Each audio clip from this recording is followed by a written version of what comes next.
പ്രീതികര സുഹൃത്തുക്കളെ എല്ലാവർക്കും ഇന്ത്യയിലേക്ക് സ്വാഗതം. ഞാൻ രാജേഷ് സാർ. നമ്മൾ ലോക ചരിത്രത്തിൽ അന്താരാഷ്ട്ര സംഘടനകൾ പഠിച്ചുകൊണ്ടിരിക്കുകയാണ്.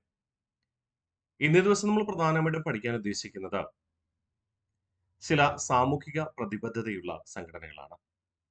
ഒന്ന് റെഡ് ക്രോസ് സൊസൈറ്റി, പിന്നെ IUCN, World White Fund for Nature, WWF. അപ്പോൾ പരിസ്ഥിതി പ്രാധാന്യമുള്ള സാമൂഹിക പ്രതിബദ്ധതയുള്ള സംഘടനകളാണ് ഇന്നേ ദിവസം പഠിക്കുക. ആരംഭിച്ചാലോ? റെഡ് ക്രോസ് നമുക്ക് ഏറെ പരിചിതമുള്ള ഒരു സംഘടനയാണ് റെഡ് ക്രോസ്. ജീവകാരുണ്യ പ്രവർത്തനങ്ങൾക്ക് പ്രാധാന്യം നൽകുന്ന വിധത്തിലാണ് നമ്മൾ സ്കൂൾ കാലഘട്ടത്തിലൊക്കെ ഈ റെഡ് ക്രോസ് ക്ലബിൽ അംഗങ്ങളായിരുന്നത്. ഈ സംഘടനയുടെ രൂപീകരണ ലക്ഷ്യമെന്ന് പറയുന്നത് യുദ്ധമേഖലയിലെ ജീവകാരുണ്യ പ്രവർത്തികൾ ചെയ്യുക, തടവുകാർക്ക്, കുറ്റവാളികളായി പിടിക്കപ്പെട്ടവർക്ക്, പരിക്കേറ്റവർക്ക് സാന്ത്വനം നൽകുക, അവരുടെ മുറിവുകൾ വച്ച് കിട്ടുക എന്ന ലക്ഷ്യത്തോടു കൂടിയാണ്. എന്നാൽ യുദ്ധമില്ലാത്ത ഭൂപ്രദേശത്ത് പ്രവർത്തിക്കുന്നുണ്ടോ? ഉണ്ട്. യുദ്ധമില്ലാത്ത ഭൂപ്രദേശത്തും ജീവകാരുണ്യ പ്രവർത്തന സാധ്യതയുണ്ടല്ലോ. അപ്പൊ ജീവകാരുണ്യ പ്രവർത്തനമാണ് പ്രധാന ലക്ഷ്യമായിട്ട് നമ്മൾ റെഡ് ക്രോസ് എന്ന സംഘടനയിൽ പറയുക. Red cross established on 17th February 1863. 1863 ഫെബ്രുവരി 17-ാം തീയതിയാണ് റെഡ് ക്രോസ് എന്ന സംഘടന രൂപീകരിക്കപ്പെടുക. War that prompted its formation, battle of Solferino in 1859. Red cross എന്ന സംഘടനയുടെ രൂപീകരണത്തിന് സ്ഥാപകനായ ഹെൻറി ഡ്യുനന്റിനെ പ്രേരിപ്പിച്ച യുദ്ധമായിരുന്നു ബാറ്റിൽ ഓഫ് സോൾഫെറിനോ. സോൾഫെറിനോ യുദ്ധം നേരിൽ കാണുകയും അവിടെ പരിക്കേറ്റ ജനതയുടെ സൈനികരുടെ രോദനം കണ്ട ഹെൻറി ഡ്യുനന്റ് അവരോടുള്ള മനസ്സലിവ് മൂലം തുടക്കം കുറിക്കപ്പെട്ടതായിരുന്നു ജീവകാരുണ്യ പ്രസ്ഥാനമായ റെഡ് ക്രോസ്. അത് ലോകത്താകെ വളർന്ന് പന്തലിച്ചു എന്നത് യാഥാർത്ഥ്യവുമാണ്. അപ്പോ റെഡ് ക്രോസ് എന്ന സംഘടന രൂപീകരിക്കാൻ കാരണമായ യുദ്ധം ഏതെന്ന് ചോദിച്ചാൽ war that prompted its formation, battle of Solferino in 1859. Founder Henry Dunant. അദ്ദേഹത്തിന്റെ പ്രസിദ്ധമായ ബുക്കാണ് എ മെമ്മറി ഓഫ് സോൾഫെറിനോ. ആത്മകഥാ പരാമർശമുള്ള റെഡ് ക്രോസിന്റെ രൂപീകരണത്തിന്റെ ചരിത്രം പറയുന്ന പുസ്തകമാണ് എ മെമ്മറി ഓഫ് സോൾഫെറിനോ. അതിൽ പറയുന്ന റെഡ് ക്രോസിന്റെ രൂപീകരണത്തെ കുറിച്ചാണ് കേട്ടോ. അപ്പൊ സോൾഫെറിനോ യുദ്ധം തന്റെ ചിന്തകൾ മാറ്റിമറിച്ചു വന്നും തന്നെ കൊണ്ട് ചെയ്യാൻ കഴിയുന്ന നന്മ മറ്റുള്ളവർക്ക് കൊണ്ട് ചെയ്യണമെന്ന കാഴ്ചപ്പാടോടുകൂടിയാണ് ഹെൻറി ഡ്യുനന്റ് തുടക്കം കുറിക്കുക. ഹെഡ്ക്വാർട്ടേഴ്സ് സ്വിറ്റ്സർലൻഡിലെ ജനീവയാണ്. സ്വിറ്റ്സർലൻഡ് എന്ന് പറയുന്നത് ഒരു ക്രിസ്ത്യൻ രാഷ്ട്രമാണ്. അതുകൊണ്ട് തന്നെ സ്വിറ്റ്സർലൻഡിന്റെ പതാകയോട് സാമ്യമുള്ള വെളുത്ത നിറത്തിൽ ചുവന്ന കുരിശ് എന്നതായിരുന്നു ഇദ്ദേഹം സ്വീകരിച്ച റെഡ് ക്രോസിന്റെ സിമ്പൽ. ഓക്കെ, മറക്കല്ല, അതിലേക്ക് നമുക്ക് പോവാം. വേൾഡ് റെഡ് ക്രോസ് ഡേ ആയിട്ട് കണക്കാക്കുന്നത് മെയ് 8 ആണ്. റെഡ് ക്രോസ് രൂപീകരിച്ചത് 1863 ഫെബ്രുവരി 17 അല്ലേ? പിന്നെ എന്തുകൊണ്ടാണ് റെഡ് ക്രോസ് ദിനമായി മെയ് 8 തിരഞ്ഞെടുത്തത്? അതിനൊരു കാരണമുണ്ട്. സ്ഥാപകനായ ഹെൻറി ഡ്യുനന്റിന്റെ ബർത്ത്ഡേ ആയിരുന്നു മെയ് 8. അതോടുള്ള ആദരസൂചകമായിട്ടാണ് ഹെൻറി ഡ്യുനന്റിന്റെ ബർത്ത്ഡേ, ജന്മദിനമായ മെയ് 8-നെ റെഡ് ക്രോസ് ദിനമായിട്ട് ആചരിക്കുക. ഒന്നുകൂടെ നമുക്ക് റിവിഷൻ ചെയ്താലോ? Red cross established on 17th February 1863. The war that prompted its foundation or formation, Battle of Solferino in 1859. Founder Henry Dunant. Famous book A Memory of Solferino. Headquarters Geneva in Switzerland. World Red Cross Day 8th May. This is Henry Dunant's birthday. The motto Humanity in the midst of war. എന്താണ് Amnesty international എന്ന സംഘടനയുടെ പ്രധാന ലക്ഷ്യമെന്ന് പറയുന്നത്? നമ്മൾ Amnesty international പഠിച്ച ലോകത്തെ ഏറ്റവും വലിയ രണ്ടാമത്തെ സമാധാന സംഘടനയാണ്. അല്ല, ആംനസ്റ്റി എന്ന വാക്കിന്റെ അർത്ഥം എന്താണ്? പൊതുമാപ്പ്. നമ്മളെ കൊണ്ട് ചെയ്യാൻ കഴിയുന്ന ചെറിയൊരു നന്മയെങ്കിലും ചെയ്യൂ എന്നാവശ്യപ്പെട്ടുകൊണ്ട് പീറ്റർ ബ്രൻസൺ 1961 ലണ്ടൻ ആസ്ഥാനമായി രൂപീകരിച്ചതായി. എന്നാൽ ഇവിടെ റെഡ് ക്രോസ് എന്ന സംഘടനയുടെ ആപ്തവാക്യം എന്ന് പറയുന്നത് എന്താണ്? ജീവകാരുണ്യമാണ്. Humanity in the midst of war. യുദ്ധക്കെടുതിയിൽ ജീവകാരുണ്യം. ഞാൻ നിങ്ങളോട് പറഞ്ഞു, ഇദ്ദേഹം ജീവിച്ചിരുന്നത് എവിടെയാണ്? സ്വിറ്റ്സർലൻഡിലാണ്. അതുകൊണ്ട് തന്നെ സ്വിറ്റ്സർലൻഡിന്റെ ദേശീയ പതാകയുടെ സാമ്യമുള്ള പതാകയും ലോഗോയുമാണ് അദ്ദേഹം റെഡ് ക്രോസിന് നൽകിയത്. വെളുത്ത നിറത്തിലെ ചുവന്ന കുരിശ് കേട്ടോ. Emblem red cross adopted in 1864. 1863 red cross എന്ന സംഘടന രൂപീകരിച്ചു. 1864 എംബ്ലം സ്വീകരിച്ചു red cross. Red cross on A white background. വെള്ള നിറത്തിലുള്ള പശ്ചാത്തലത്തിൽ ചുവന്ന കുരിശ്. വെളുത്ത പശ്ചാത്തലത്തിൽ ചുവന്ന കുരിശ് എന്നതാണ് റെഡ് ക്രോസ് എന്ന സിമ്പൽ. നമുക്കറിയാം, ലോകത്ത് ഇസ്ലാം മത വിശ്വാസികളും ക്രിസ്തുമത വിശ്വാസികളും അവരുടെ പുണ്യസ്ഥലമായി കണക്കാകുന്ന ജെറുസലേമിന് വേണ്ടി നടന്ന യുദ്ധമാണ് കുരിശ് യുദ്ധം എന്ന പേരിൽ അറിയപ്പെടുക. കുരിശ് യുദ്ധം നടന്നത് ക്രിസ്ത്യാനികളും മുസ്ലിങ്ങളും എന്തിനു വേണ്ടി? ജെറുസലേമിന്റെ ആധിപത്യത്തിന് വേണ്ടി. അതിൽ വിജയിക്കുന്ന ക്രിസ്ത്യാനികളായിരുന്നു. ക്രിസ്ത്യാനികൾ വിശ്വസിക്കുന്ന ഒരു കാര്യമുണ്ട്, കുരിശുമായി പോരാടിയത് കൊണ്ടാണ് വിജയിച്ചത്.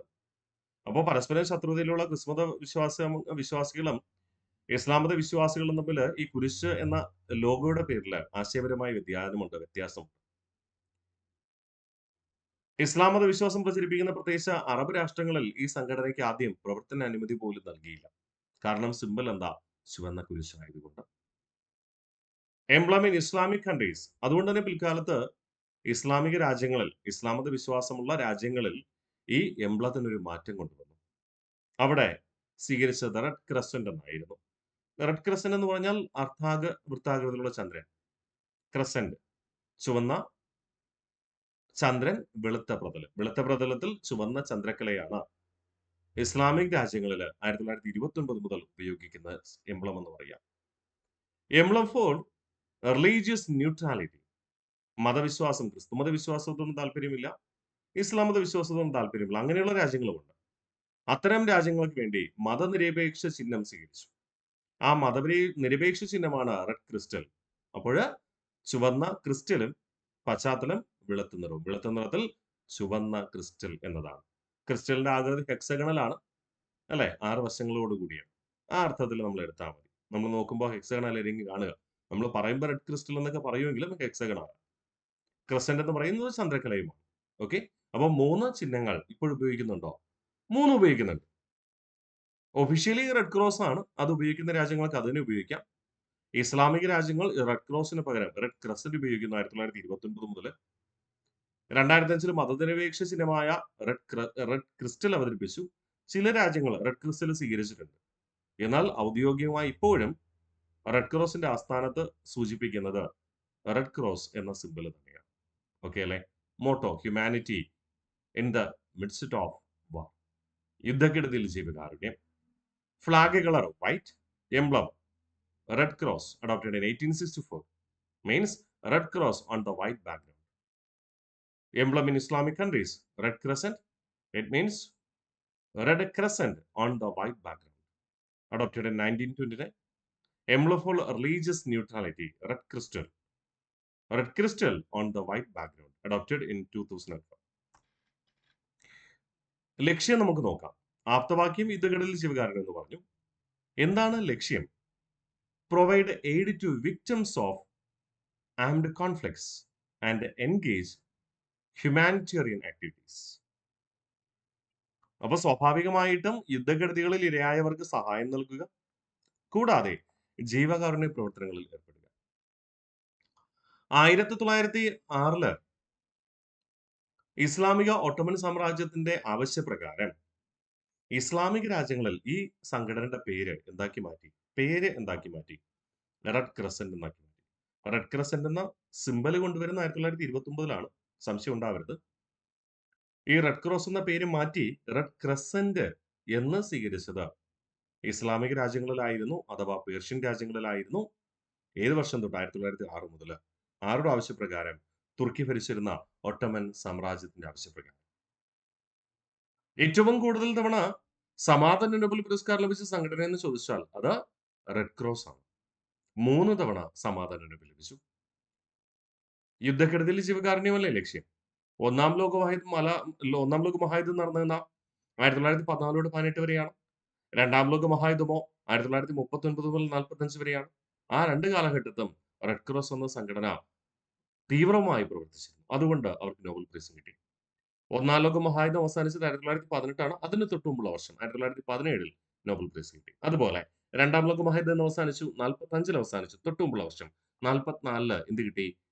നോബൽ പ്രൈസ് കിട്ടി. പിന്നെ രൂപീകരിച്ചതിന്റെ 100-ാം വാർഷികത്തിൽ 1963 സമാധാന നോബൽ ലഭിച്ചു. ഓക്കെ അല്ലേ? മറക്കില്ലല്ലോ. ഒന്നുകൂടെ നമുക്ക് റിവിഷൻ ഉറപ്പിച്ചാലോ? Red cross established on 17th February 1863. War that prompted its formation Battle of Solferino. ഒരുപാട് തവണ PSC ചോദിച്ചിട്ടുണ്ട് സോൾഫെറിനോ. ഏത് വർഷം? 1850. Founder Henry Dunant. Book a memory of Solferino. Headquarters Geneva in Switzerland. World red cross day 8th May. This is Henry Dunant's birthday. Motto: Humanity in the midst of war. Flag color white. Emblem: Red Cross, adopted in 1864. Red Cross on a white background. Emblem in Islamic countries: Red Crescent, adopted in 1929. Emblem for religious neutrality countries: Red Crystal, adopted in 2005. മൂന്ന് simple ഇപ്പോൾ നിലവിലുണ്ട്, നിലവിൽ ഉപയോഗിക്കുന്നുണ്ട്. ഒന്നിനെ മാറ്റി അടുത്ത് കൊണ്ടുവന്നതല്ല എന്ന കാര്യം ഓർമ്മിക്കുക കേട്ടോ. Objective: provide aid to victims of armed conflicts and engage humanitarian activities. Since 1906, known as Red Crescent in Islamic countries due to the Ottoman Empire's mandate. Awarded the Nobel Peace Prize in 1917, 1944, and 1963. Henry Dunant shared the first Nobel Peace Prize in 1901. നമ്മുടെ Henry ഡുനന്റ് രൂപീകരിച്ച red cross എന്ന സംഘടനയ്ക്ക് ആദ്യമായി സമാധാന Nobel കിട്ടുന്നത് 1917. എന്നാൽ അതിന്റെ സ്ഥാപകനായ ഹെൻറി ഡുനന്റിന് അതിനും 16 വർഷങ്ങൾക്ക് മുൻപ് സമാധാന നോബൽ കിട്ടി. സമാധാന നോബൽ നൽകി തുടങ്ങിയ വർഷം 1901 കേട്ടോ. സമാധാന നോബൽ നൽകി തുടങ്ങിയത് 1921. അതുകൊണ്ട് നമ്മൾ സെന്റൻസിൽ പറഞ്ഞേ Henry Dunant shared the first Nobel prize in 1901. Co winner Frederic Passy. അപ്പൊ രണ്ടുപേരായിരുന്നു സമാധാന നോബൽ വിജയിച്ചത് ആദ്യം. ആരൊക്കെ? ഹെൻറി ഡുനന്റും ഫ്രെഡറിക് പാസി. ഓക്കെ, രണ്ടുപേര്. അതിലൊന്ന് ഹെൻറി ഡുനന്റ് ആയിരുന്നു. First foreigner to appear in an Indian postal stamp: Henry Dunant. Indian തപാൽ സ്റ്റാമ്പിൽ പ്രത്യക്ഷപ്പെട്ട ആദ്യ വിദേശി എന്ന് പറയുന്നത്, ഇന്ത്യൻ തപാൽ സ്റ്റാമ്പിൽ പ്രത്യക്ഷപ്പെട്ട ആദ്യ വിദേശി എന്ന് പറയുന്നത് ആരാണ്? ഹെൻറി ഡുനന്റ് തന്നെ. International red cross and red crescent museum situated at Geneva. Indian red Cross society established in 1920. ഇന്ത്യയിലെ റെഡ് ക്രോസ് പ്രവർത്തനം ആരംഭിച്ചത് ഏത് വർഷം? അല്ലെങ്കിൽ ഇന്ത്യയിലെ റെഡ് ക്രോസ് സൊസൈറ്റി രൂപീകരിക്കപ്പെട്ടതെന്ന് ഏത് വർഷം? 1920. PSC പ്രാധാന്യത്തോടെ ചോദിച്ചുള്ള ക്വസ്റ്റ്യൻ. അപ്പൊ Henry Dunant shared the first Nobel Peace Prize in 1901. Co-winner Frederick Passy. The first foreigner to appear on an Indian postal stamp: Henry Dunant. International Red Cross and Red Crescent Museum situated in Geneva. Indian Red Cross Society established in 1920. Set അല്ലേ? ഇനി അടുത്ത് നമ്മൾ പറയുന്നത് പരിസ്ഥിതി സംഘടനയെ കുറിച്ചാണ്. IUCN, International Union for Conservation of Nature and Natural Resources. IUCN, International Union for Conservation of Nature and Natural Resources, established in 1948. The world's first environmental and natural conservation organization. Nature Conservation Organization. ലോകത്തിലെ ആദ്യത്തെ പരിസ്ഥിതി സംഘടന എന്ന് ചോദിച്ചാലും ലോകത്തെ ആദ്യത്തെ പ്രകൃതി സംരക്ഷണ സംഘടന എന്ന് ചോദിച്ചാലും അതിന്റെ പേര് IUCN ആണ്. PSC നിങ്ങൾക്ക് അറിയാം, PSC പരീക്ഷകൾ എഴുതിക്കൊണ്ടിരിക്കുന്നവർക്കാണെങ്കിൽ അറിയാം, IUCN കുറിച്ച് സ്ഥിരം PSC ചോദിക്കാറില്ലേ? ഉണ്ട്. അപ്പോ IUCN സ്ഥാപിതമായ 1948. ലോകത്തെ ആദ്യത്തെ പരിസ്ഥിതി സംഘടനയും ലോകത്തെ ആദ്യത്തെ പ്രകൃതി സംരക്ഷണ സംഘടനയും ഇത് തന്നെയാണ്, IUCN തന്നെയാണ്. The world's first environmental and nature conservation organization. Headquarters Gland in Switzerland. സ്വിറ്റ്സർലൻഡിലെ ഗ്ലാൻഡിലാണ് IUCN പ്രവർത്തിക്കുക. 1948 രൂപീകരിച്ച സമയത്ത് ഇത് എന്ത് പേരിൽ അറിയപ്പെട്ടിരുന്നു? International Union for Protection of Nature എന്ന് മാത്രമാണ് അറിയപ്പെട്ടിരുന്നത്. പ്രൊട്ടക്ഷൻ ഓഫ് നാച്ചർ എന്ന് മാത്രം അറിയപ്പെട്ടിരുന്നത്. ആ പേരാണ് 1956 എന്താക്കി മാറ്റുക? IUCN എന്നാക്കി മാറ്റുക. International Union for Conservation of Nature and Natural Resources എന്നാക്കി മാറ്റുക. IUCN 1948 രൂപീകരിച്ചു. അന്ന് അതിന്റെ യഥാർത്ഥ പേര്, ഒറിജിനൽ നെയിം എന്തായിരുന്നു? International Union for the Protection of Nature എന്നായിരുന്നു. International Union for the Protection of Nature എന്നായിരുന്നു. 1956 പുനർനാമകരണം ചെയ്തുകൊണ്ടാണ് നിലവിലെ പേരായ International Union for Conservation of Nature and Natural Resources സ്വീകരിക്കുക. publishes the Red Data Book, highlighting the species facing the threat of extinction. വംശനാശ ഭീഷണി നേരിടുന്ന സ്പീഷീസുകളെ, ജീവജാലങ്ങളെ കണ്ടെത്തുകയും ലോകത്തെ അറിയിക്കുകയും ചെയ്യുന്ന സംവിധാനമാണ് red data book. Red data ബുക്കിൽ ഉൾപ്പെട്ടു എന്ന് പറഞ്ഞു കഴിഞ്ഞാൽ അതിന്റെ അർത്ഥം വംശനാശ ഭീഷണി നേരിടുന്ന ജീവജാലങ്ങളാണ്. അവയെ സംരക്ഷിക്കേണ്ട ആവശ്യമുണ്ടില്ലെങ്കിൽ അവ തന്നെ ഈ ഭൂലോകത്തുനിന്ന് ഇല്ലാതായി പോകാം. അതിനു വേണ്ടിയിട്ടാണ് റെഡ് ഡേറ്റ ബുക്ക് തയ്യാറാക്കുക. അപ്പോൾ publishers the red data book highlighting species facing the threat of extinction. Okay അല്ലേ? ഒന്നുകൂടെ ക്വസ്റ്റ്യൻ ചെയ്താലോ? IUCN, International Union for Conservation of Nature and Natural Resources, established in 1948, the world's first environmental and natural conservation organization, headquarters Gland in Switzerland. Original name International Union for the Protection of Nature, adopted the name IUCN in 1956. Publishes the Red Data Book, highlighting the species facing the threat of extinction. Okay അല്ലേ? ഇനി അടുത്ത് പറയുന്നത് ഇത്തരം ജീവജാലങ്ങളുമായി ബന്ധപ്പെട്ട ചില മുന്നറിയിപ്പുകളാണ്. Red data ബുക്കില് കറുത്ത നിറം സൂചിപ്പിക്കുന്നത് എന്തിനെ? Species confirmed to be extinct. വംശനാശം സംഭവിച്ചു കഴിഞ്ഞു, ഇനി അവയെ തിരിച്ചെടുക്കാനൊന്നും പറ്റില്ല.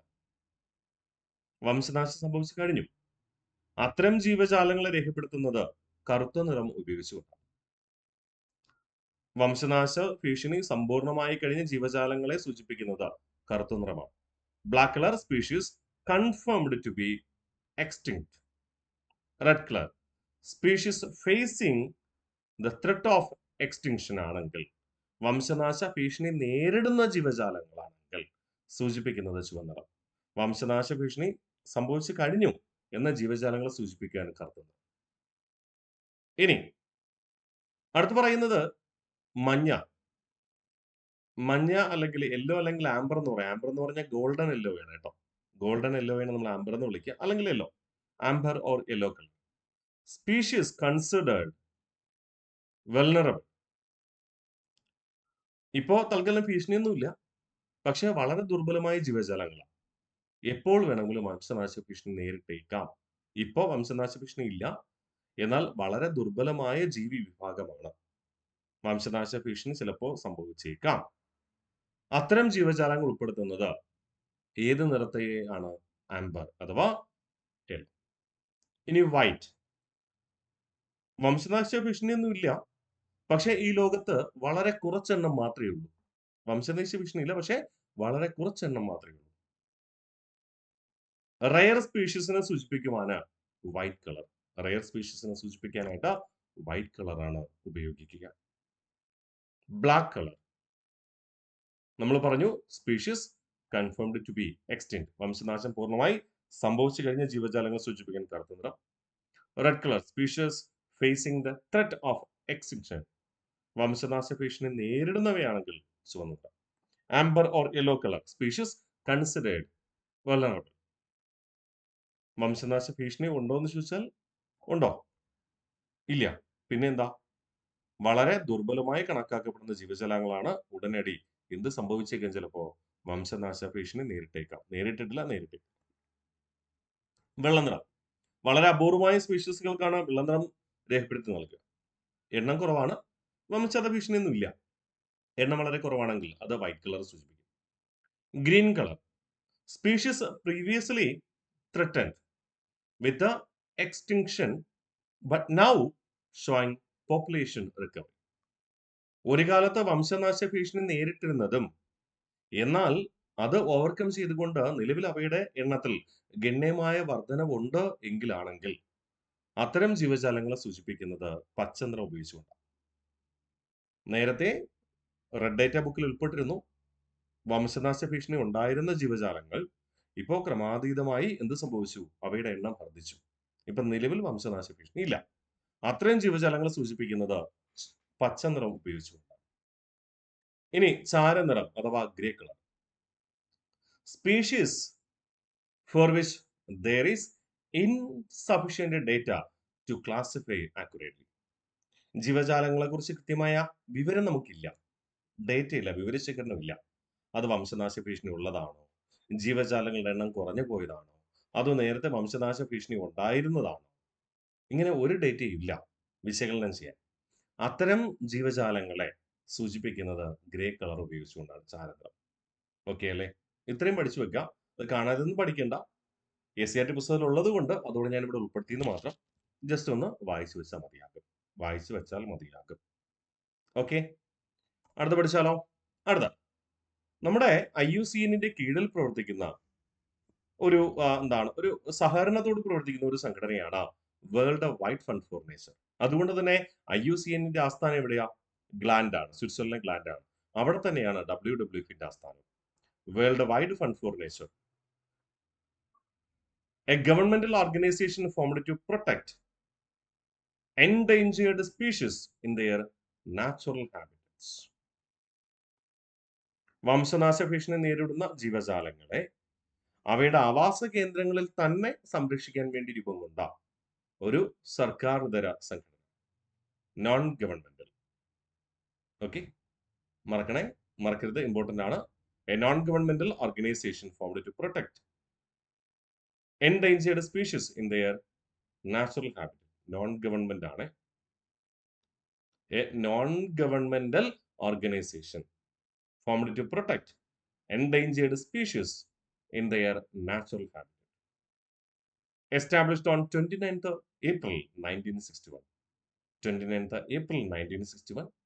Headquarters സ്വിറ്റ്സർലൻഡിലെ ഗ്ലാൻഡ് ആണ്. Emblem giant panda. ജെയിൻ പാണ്ടയ്ക്ക് നിങ്ങൾക്ക് അറിയാമായിരിക്കും. അപ്പൊ സ്വാഭാവികമായിട്ട് വംശനാശ ഭീഷണി നേരിടുന്ന ജീവജാലങ്ങളെ അവയുടെ ആവാസ കേന്ദ്രങ്ങളിൽ തന്നെ സംരക്ഷിക്കുന്നതിന് വേണ്ടി രൂപം കൊണ്ട ഒരു സർക്കാരിതര സംഘടനയാണ്, നോൺ ഗവൺമെന്റൽ ഓർഗനൈസേഷൻ ആണ് World Wide Fund for Nature. 1961 April 29 രൂപീകരിക്കപ്പെട്ടു. ആസ്ഥാനം സ്വിറ്റ്സർലൻഡ് ഗ്ലാൻഡ് ആണ്. ചിഹ്നമെന്ന് പറയുന്നത് ഭീമൻ പാണ്ഡെ. നിങ്ങൾ ചിലപ്പോൾ ഭീമൻ പാണ്ഡെയുടെ ചിഹ്നം വെച്ചിട്ട് കണ്ടിട്ടുണ്ടാവും. ജനങ്ങളിൽ നിന്ന് സംഭാവന സ്വീകരിച്ചുകൊണ്ടാണ് സംരക്ഷണത്തിന് വേണ്ടിയിട്ടുള്ള ഫണ്ട് ഇവർ കണ്ടെത്തുന്നത്. ജനങ്ങളിൽ നിന്ന് സംഭാവനയെ സ്വീകരിച്ചുകൊണ്ട് കേട്ടോ. അതുകൊണ്ട് നിങ്ങൾക്ക് വേണമെങ്കിൽ ഫണ്ടൊക്കെ ഡൊണേറ്റ് ചെയ്യാനായിട്ട് കഴിയും. ഡൊണേറ്റ് അവര് ഫ്രീ ഡൊണേഷൻ സ്വീകരിക്കാറുണ്ട്. അതുകൂടാതെ ഉൽപ്പന്നങ്ങൾ വിറ്റുവീഴ്ചയുണ്ട്. ഇപ്പോൾ ഫോർ എക്സാമ്പിൾ WWFന്റെ സിമ്പല് ജെയിൻ പാണ്ടയുടെ ചിഹ്നം ഉൾക്കൊള്ളുള്ള ക്യാപ്പ്, തൊപ്പി സെല് ചെയ്തിട്ട് അതിന്റെ ഫണ്ട് കളക്ട് ചെയ്യാറുണ്ട്. ഭീമൻ പാണ്ടയുടെ ചിഹ്നം ആലേഖനം ചെയ്ത ടീഷർട്ട് സെല് ചെയ്തുകൊണ്ട് ഫണ്ട് കളക്ട് ചെയ്യാറുണ്ട്. അങ്ങനെ വിവിധങ്ങളായ പ്രവൃത്തികളിലുള്ള ഫണ്ട് കണ്ടെത്തി ആ ഫണ്ട് ഉപയോഗിച്ചുകൊണ്ട് വംശനാശ ഭീഷണി നേരിടുന്ന ജീവജാലങ്ങൾ അവയുടെ ആവാസ കേന്ദ്രത്തിൽ തന്നെ പാർപ്പിച്ച് സംരക്ഷിക്കാൻ വേണ്ടി രൂപം സംഘടന World Wide Fund for Nature. Set അല്ലേ? ജെയിൻ പാണ്ഡെയാണ് സിമ്പിൾ എന്ന കാര്യം ദയവായി ഓർമ്മിക്കുക. 1961 ഏപ്രിൽ 29 രൂപീകരിക്കപ്പെട്ടത്. എന്നാൽ IUCN രൂപീകരിക്കപ്പെട്ടതെന്നാണ്? IUCN രൂപീകരിക്കപ്പെട്ടത് 1948 അതിന് IUCN എന്ന പേര് സ്വീകരിച്ചത് 1956. സെറ്റ് അല്ലേ? ഇത്രയും മറക്കില്ലല്ലോ. ഇത്രയും കൃത്യമായി പഠിച്ചുറപ്പിക്കുക. മറ്റു ചില സംഘടനകളുമായിട്ട് നമുക്ക് അടുത്ത ക്ലാസ്സിൽ വീണ്ടും കണ്ടുമുട്ടാം. ഓക്കെ അല്ലേ? കൃത്യമായി പഠിക്കുക, കൃത്യമായി റിവിഷൻ ചെയ്യുക. റിവിഷന് പ്രാധാന്യം കൊടുത്തുകൊണ്ട് തന്നെ പഠിക്കണം. റിവിഷൻ ഇല്ലെങ്കിൽ നമുക്ക് ഈ വർഷങ്ങളൊക്കെ മറന്നുപോകും. വർഷങ്ങളും ആസ്ഥാനമാണ് നമുക്ക് ഈ ഇന്റർനാഷണൽ ഓർഗനൈസേഷൻ പഠിക്കുമ്പോൾ എപ്പോഴും PSC ചോദിച്ചു കാണാറ്. ആ വർഷവും ആരംഭിച്ച വർഷവും ആസ്ഥാനവും കൃത്യമായിട്ട് സാധിക്കും. നിങ്ങളുടെ റൂമിലേക്ക് ഒരു ടേബിളൊക്കെ വരച്ചിട്ട് സംഘടനയുടെ പേര്, ഫൗണ്ടഡ് ഇയർ, തന്നെ ഹെഡ് ക്വാർട്ടേഴ്സ്, പിന്നെ പ്രത്യേകത, ഇങ്ങനെ ഒരു ടേബിളൊക്കെ വെച്ചിട്ട് ഷോർട്ട് നോട്ടായിട്ട് ക്രിയേറ്റ് ചെയ്ത് വെക്കുക. ഇമ്പോർട്ടൻ്റ് ആണ്. ഓക്കെ അല്ലേ? കൃത്യമായി റിവിഷൻ ചെയ്യണം, അത്രമാത്രം. Okay, bye bye.